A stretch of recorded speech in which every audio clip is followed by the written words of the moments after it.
in a household of just my mother as the single provider, and being the oldest and just having one younger sister was difficult. It forced me to grow up faster than most kids my age, especially since my mother did not know English, and to this day is still learning, continuously learning English.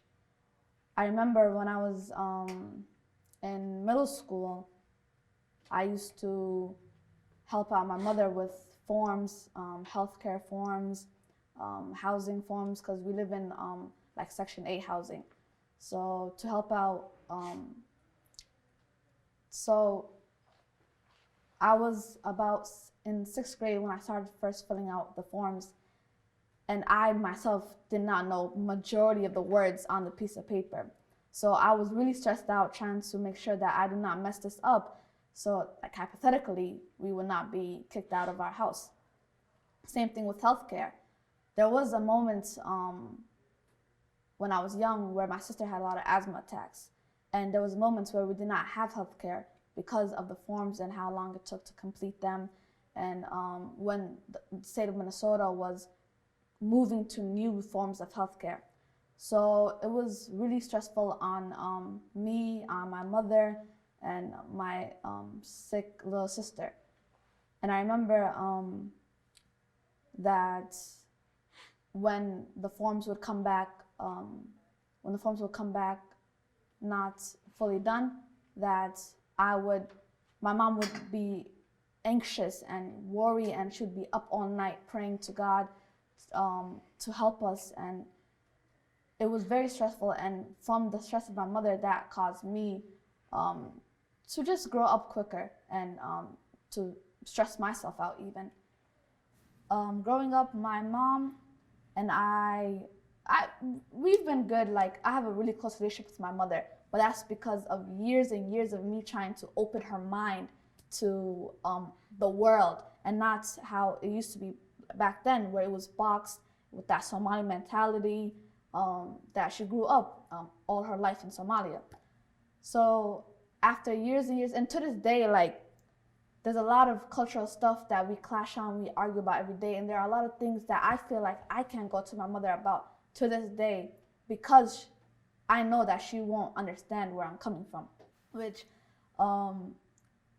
leads to children not being able to, which leads to parents not fully being able to trust their children because they don't even know what's going on in their children's lives, you know? I remember when I was a young girl, my mom never was able to afford to buy me a bike. All the kids in the neighborhood had bikes. And I live in an apartment, so one of the aunties in the apartment surprised me and my younger sister one day with 2 brand new bikes. And we were so happy. So we're outside the next day learning how to practicing, and we learned pretty quickly how to ride the bike. But every time we would go outside to ride bikes, the other ladies in the buildings would talk so much negative to us. Like, they would be like, like, you're a young girl, why are you riding this bike? You're a girl, why are you riding a bike? Because you're a girl. And that really, like, I'd always like argue back, like, oh, it don't matter, I can do whatever I want, you know? But then it would get to the point where they would talk to my mom, be like, you know, like, why are you letting your daughter ride a bike? She's not a boy, she's a girl. And would lead to my mom saying, okay, you guys can ride bikes, but only when those elderly women are not outside, you know? So that just, like, as a young girl, that really shaped my perspective on what I can or what I can't do around certain Somali elders. So I'm so grateful for my mother. She's so strong. Like, she's been through so much, especially coming here to America.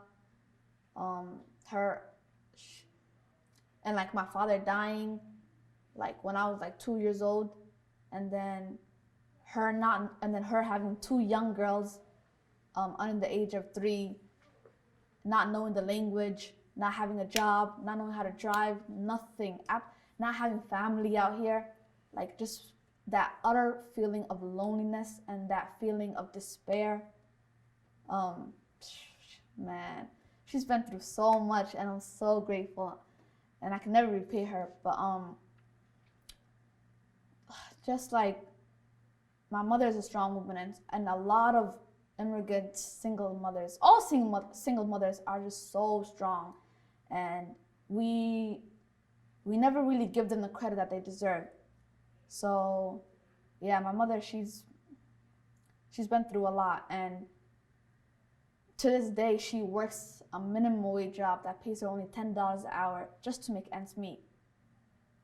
And that, oh man, it's okay, she'll have fun later, hopefully.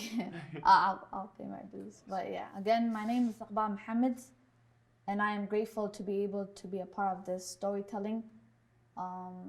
And through education, through conversation, through just taking time and being able to be with one another, hopefully we can create change.